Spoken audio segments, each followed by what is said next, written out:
ఇసుక mafia, travel mafia, liquor mafia Telugu రాష్ట్రాల్లో ఈ తెగుళ్లకు కొదవలేదు. తాజాగా ఈ జాబితాలో అబ్కారీ మాఫియా అలజడి రేపుతోంది. సర్కార్ ఖజానాకు సంజీవని లాంటి ఎక్సైజ్ శాఖ అవినీతి మత్తులో చిత్తవుతోంది. కిక్కు మాటున నెల్లూరు జిల్లా అబ్కారీ శాఖలో జరుగుతున్న గప్చుప్ వ్యవహారమే అందుకు నిదర్శనం. టీవీ9 నిఘా నేత్రానికి చిక్కిన ఆ లీలలేంటో మీరు చూడండి. అబ్కారీ శాఖలో అవినీతి జలగలు. నెల్లూరు జిల్లాలో ఎక్సైజ్ అధికారులు, సిబ్బంది చిల్లర కొట్టుడు. ఎంఆర్పీ కన్నా ఎక్కువ ధరకు మద్యం విక్రయించాలని హుకుం. లంచం మెక్కుడు మెక్కుడే, పైగా కేసులు బనాయిస్తామని బెదిరింపులు. అబ్కారీ అధికారుల వేధింపులతో మద్యం దుకాణదారుల విలవిల. టీవీ9 నిఘా నేత్రానికి చిక్కిన నెల్లూరు అబ్కారీ అధికారుల ఆమ్యామ్యాలు. ఇదిగో దొంగ కోడిలా అటూ ఇటూ చూస్తూ ఓ ఇంట్లోకి ఎంటర్ అయిన ఈ శాల్తీ అబ్కారీ తాలూకు. ఇలా వచ్చాడు, అలా వెళ్లాడు.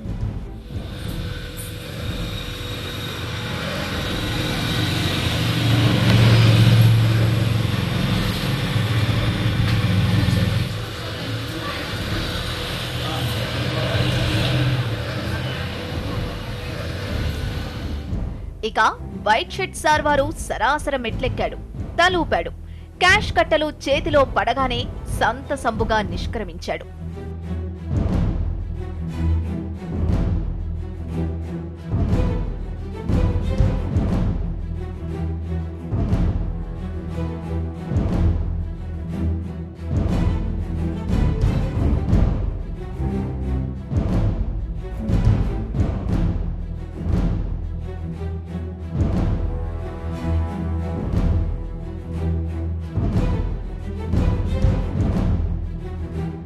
ఇక గేటులో నవ్వులు పోయిస్తున్న ఈ సార్ వారి కథ చూడండి. మనసంతా మనీ కట్టల మీద. భయంగల బజారులో గుడ్డు పెట్టినట్టు గేటులో మ్యాటర్లోకొచ్చాడు. కడక్ నోట్ల కట్టలందగానే జేబులో పెట్టుకుని తుర్రుమన్నాడు. ఈయన అబ్కారీ మనిషే.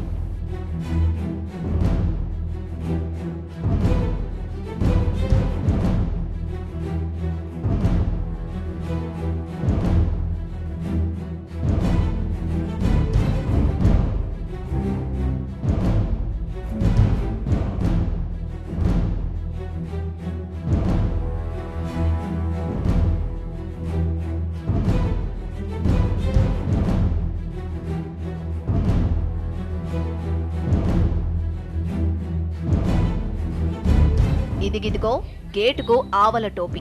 అరే పెద్ద మనిషి, పద్ధతిగా వచ్చాడు, మర్యాదగా కుర్చీలో బైఠాయించాడు. ఈయనకు మద్యం వ్యాపారి ఇంట్లో పనేంటి? నో డౌట్ ఈ పెద్ద మనిషి కూడా ఎక్సైజ్ మనిషే.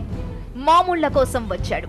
కడక్ నోట్లను లెక్క పెట్టుకుని దండి క్యాష్ తో వెళ్లాడు.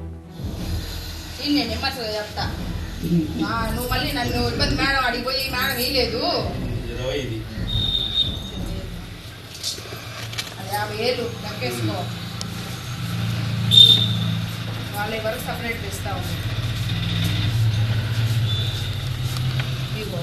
ఎస్టీఎఫ్సి వాళ్ళు 12,000 పిల్ల ఎస్టీఎఫ్సి వాళ్ళు అవి 50,000, ఈ 7,000, 57,000. అందుకనైనా నేను నెమ్మదిగా పెట్టిస్తాను. కాదు మీరు ఏంది నువ్వు 10 నెలలునే 5 నెలలునే నన్ను అయితే బాగా ఇబ్బంది పెడుతున్నావు.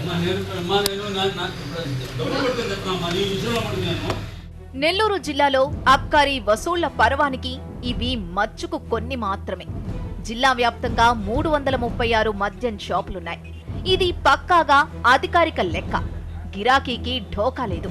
కౌంటర్ సేల్స్ సూపర్ సే ఊపర్. కానీ అమ్మినోళ్లకు ఎంఆర్పీ కన్నా ఎక్కువ ధరకు అమ్మకూడదని ప్రభుత్వం స్పష్టం చేసింది. కానీ అబ్కారీ అధికారులే తమను ఎంఆర్పీ కన్నా ఎక్కువ ధరకు విక్రయించాలని వేధిస్తున్నారంటున్నారు మద్యం వ్యాపారులు. లంచాల కోసం టార్చర్ చేస్తున్నారంటున్నారు. అబ్కారీ జలగలు ఏ రేంజ్లో లంచాలు మేస్తున్నాయో నిఘా నేత్రంలో గుట్టు రట్టయింది. తవ్వే కొద్దీ అబ్కారీలలో రీళ్లుగా బయటకొస్తున్నాయి. మద్యం వ్యాపారులు ఏమంటున్నారు? వినియోగదారుల వాదనేంటి? ఎక్సైజ్ అధికారుల వర్షన్ ఏంటి? లెక్క ప్రకారం ఎంఆర్పీ ధరలకే మద్యం విక్రయించాలి, కానీ ఎక్కడా ఆ ధర కనిపించడం లేదు. అందుకు కారణం వ్యాపారుల కక్కుర్త, అధికారుల నిర్లక్ష్యమా? లాభసాటి అనే ఆశతో లక్షలు ధారపోసి లైసెన్సులు తీసుకుంటే అధికారుల న్యూసెన్స్ మద్యం వ్యాపారులకు చుక్కలు కనిపిస్తున్నాయి. అబ్కారీలో అవినీతి అంతింత కాదయ్యా అంటున్నారు వ్యాపారులు. నెల్లూరు జిల్లాలో మద్యం దందా జోరుగానే దౌడు తీస్తోంది. కాకపోతే ధరలను చూసి కిక్కు దిగిపోతోందంటున్నారు ట్యాక్స్ పేయర్స్. సేల్స్ సూపర్, కానీ గిట్టుబాటు గీటురాయి దాటడం లేదంటున్నారు మద్యం వ్యాపారులు. అందుకు కారణం ఇందు గలదు అందు లేదనే సందేహం లేకుండా ఏ షాప్కు వెళ్లినా ఎంఆర్పీ కన్నా ఎక్కువ ధర లాగేస్తున్నారనేది tax payers open talk. Extra ఎందుకు తీసుకున్నారు? మామూలుగా గవర్నమెంట్ ఎంఆర్పీ అమ్మంటున్నారు, ఎందుకు అమ్మటం లేదు? ఎక్సైజ్ వాళ్ళు మొత్తం కలిసి కుమ్ముక్కయ్యి డబ్బులు ఇచ్చుకున్నారు. క్వార్టర్కి 80 రూపాయలు అయితే 100 రూపాయలు ఇచ్చుకున్నారు. ట్యాక్స్ పేయర్సే కాదు, మద్యం దుకాణదారులైతే ఎక్సైజ్ అధికారుల లంచాల నైజాన్ని కుండ బద్దలు కొట్టేశారు. లంచాల కోసం ఆబ్కారీ అధికారులు తమను టార్చర్ పెడుతున్నారంటున్నారు. మాకు షాపులు వచ్చినాంచి ఎక్స్చేంజ్ వాళ్ళు లోకల్ వాళ్ళు బాగా లంచాలు లేదని ఇబ్బంది పెడుతుండ్రు. ఏదో ఒక కేసులు రాస్తాం, మీరు 10 అమ్ముకుంటే అని చెప్పి ఇబ్బంది పెడుతుండ్రు, బాగా టార్చర్ చేస్తుండ్రు. మేము ఏంది వాటర్ బాటిల్ ఉన్నా కూడా కేసు రాస్తాం అని చెప్పి బెదిరించిండ్రు. సరే అని చెప్పి గమ్ముగా అయిపోయినాను నేను, వాళ్ళు టార్చర్ పడలేక.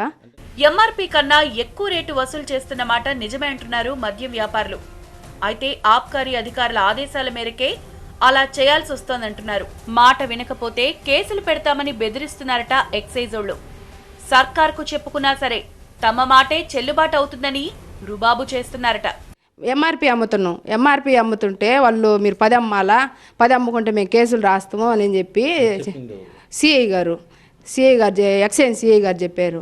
అది సరే బెదిరించాడు, మేము ఆ కేసులు రాస్తాం, ఈ కేసులు రాస్తాం, మేము చెప్పిందే కదా పై వాళ్ళు కూడా మీకు చెప్పేది. మేము పైకి పోయి నేను ఆడతామని చెప్పిన, ఆడతామని నేను ఆడి చెప్పిందే పైన వాళ్ళు చెప్పేది. నీకెవరు ఆడ అసలు మేము చెప్పిందే కాకుండా వేరే వాళ్ళు ఎవరు నీకు సపోర్ట్ చేసేది? చంద్రబాబు నాయుడుకి కూడా తెలుసు ఈ విషయాలు. మీరేంది నా చెప్పేది? నేను వాటర్ బాటిల్ ఉన్నా కూడా కేసు రాస్తా అని చెప్పి బెదిరించి 10 రూపాయలు అమ్మాలని నిండు, వాళ్ళు లంచాలు ఇవ్వాలని నిండు. సరే అని కొన్ని రోజులు చేశా, మాకు చేయను ఒప్పక ఏదో తప్పు లైసెన్స్ తప్పు చేస్తుంటే చెప్పాల్సిన ఎక్స్చేంజ్ వాళ్ళు లైసెన్స్ని టార్చర్ పెట్టి మీరు ఆ తప్పు చేయండి ఈ తప్పు చేయండి అని చెప్తుండ్రు. సరే కొన్ని రోజులు చేసిన మాకే మనసు ఒప్పక మేము వద్దని మళ్ళీ చేయలేదు. మళ్ళీ ఇప్పుడు టార్చర్ పెడుతుండ్రు మమ్మల్ని, లంచాలు ఇవ్వలేదు 10 అమ్మలేదని చెప్పి. మేము ఎట్ట చేయాలా ఏమో నాకు అర్థం కాలేదు. లక్షలు పెట్టుబడులు పెట్టి ఇవన్నీ ఆరోపణలను కొట్టిపాడేయడానికి వీల్లేని ఆధారాలు స్పష్టంగా ఉన్నాయి. నెలకు ఎవరెవరికి ఎంతెంత లంచం ఇవ్వాలో పక్కా లెక్కలు చూపుతున్నారు, చెప్తున్నారు. నెలకు 61,000 ఇవ్వాలా, నెలకు 61,000 ఇవ్వాలా లోకల్ వాళ్ళకి కానీ ఎక్స్చేంజ్ వాళ్ళకి కానీ. లోకల్ పోలీసు వాళ్ళు ఎస్ఐకి, లోకల్ పోలీస్ ఎస్ఐ వాళ్ళకి 13,000 ఇవ్వాలా, ఎన్ఫోర్స్మెంట్ వాళ్ళకి 5,000 ఇవ్వాలా, వీళ్ళు ఎక్స్చేంజ్ వాళ్ళకి 30,000 ఇవ్వాలా, వీళ్ళందరికీ డిపోకి 3,000 ఇవ్వాలా, కంప్యూటర్లకు 5,000 ఇవ్వాలా. వీళ్ళందరికీ మామూలు ఇచ్చేళ్ళకే నష్టాలు వచ్చేస్తున్నాయి. ముందు ప్రశాంతత లేదు, మనశ్శాంతి లేకుండా ఇబ్బంది పడిపోతున్నాం. ఇది ఎట్ట చేయాలో ఏమో. ఆమ్యామ్యాల మేడల్లో ఆబ్కారీ వాళ్లే కాదు, లోకల్ ఖాకీల దూకుడు తక్కువేం కాదట. టంచన్గా లంచాలిచ్చినా టైం చూసుకుని చుక్కలు చూపిస్తారట. మద్యం వ్యాపారంలో గిట్టుబాటు సంగతేమో గాని లంచాల వేధింపులతో మనశ్శాంతి కరువవుతోందంటున్నారు వ్యాపారులు. మనశ్శాంతి లేదు ముందు అసలుకి. 15 లక్షలు లాస్ వచ్చినా సరే ప్రశాంతంగా ఏదో మా పాటికి మేము ఎంఆర్పీ అమ్ముకుందామంటే అమ్మేదానికి లేదు. ఆ కేసు పెడతాం ఈ కేసు పెడతాం అని బెదిరిస్తుండ్రు. వచ్చి ఒకరోజు ఎక్స్చేంజ్ వాళ్ళు వచ్చి షట్టర్లు వేసిండ్రు, మీరు అమ్మాల్సిందేను అని చెప్పి. టార్గెట్లు దీమని ఒకటి టార్గెట్లు వాళ్ళు చెప్పినన్ని ఎత్తలేదు. వాళ్ళు మా దానికొని మేము తీస్తాం, వాళ్ళు చెప్పినని తీయలేదని చెప్పి షట్టర్లు వేసిండ్రు. లోకల్ ఎస్ఐ వచ్చి మామూలు 4 రోజులు లేట్ అయిందని చెప్పి వాళ్ళకి లంచాలు ఇవ్వడం 4 రోజులు లేట్ అయిందని చెప్పి క్యాషీలు తీసుకొని వెళ్ళిపోయిండు. వాళ్ళకి వచ్చేసి 10వ తారీఖుకి 26,000 ఇవ్వాలి, ఒక షాపుకి 13,000 ఇవ్వాలి. అవి 4 రోజులు లేట్ అయినందుకు వచ్చి క్యాషీలు తీసుకోపోయి షాపులో స్టేషన్లో మనుషులు లేకుండా వాళ్ళని తీసుకొని ఆడబెట్టి ఫోన్లు ఎత్తకుండా షాపులో వాళ్ళని తీసుకొని పోయారు. స్టేషన్లో వాళ్ళు లేరు, మేము పోయి మాట్లాడేదానికి తీసుకొచ్చేదానికి. లేకుండా వాడు మనుషులు ఆడబెట్టేసి వెళ్ళిపోతురి. ఫోన్ చేస్తే ఎత్తకపోతురి. ఒక బాధ్యత గల ఎస్ఐ సుధాకర్ రెడ్డి అసలు ఫోన్ ఎత్తలా. ముందు సుధాకర్ రెడ్డి ఫోన్ ఎత్తాలి కదా, సమాధానం చెప్పాలి కదా. నెలకి 26,000 ఇస్తుండా సుధాకర్ రెడ్డికి, ఎక్స్చేంజ్కి 60,000 ఇస్తుండా. తీసుకుంటా కూడా నాకు కనీసం సమాధానం కూడా చెప్పడంలా. ప్రతిదీ టార్చర్ అయిపోయింది. ఈ టార్చర్ ఎట్ట భరించాలి? ఇది నెల్లూరు ఆబ్కారీలో జరుగుతున్న అవినీతి బాగోతం. మరి ఈ వ్యవహారంపై అధికారులు ఏమంటున్నారు?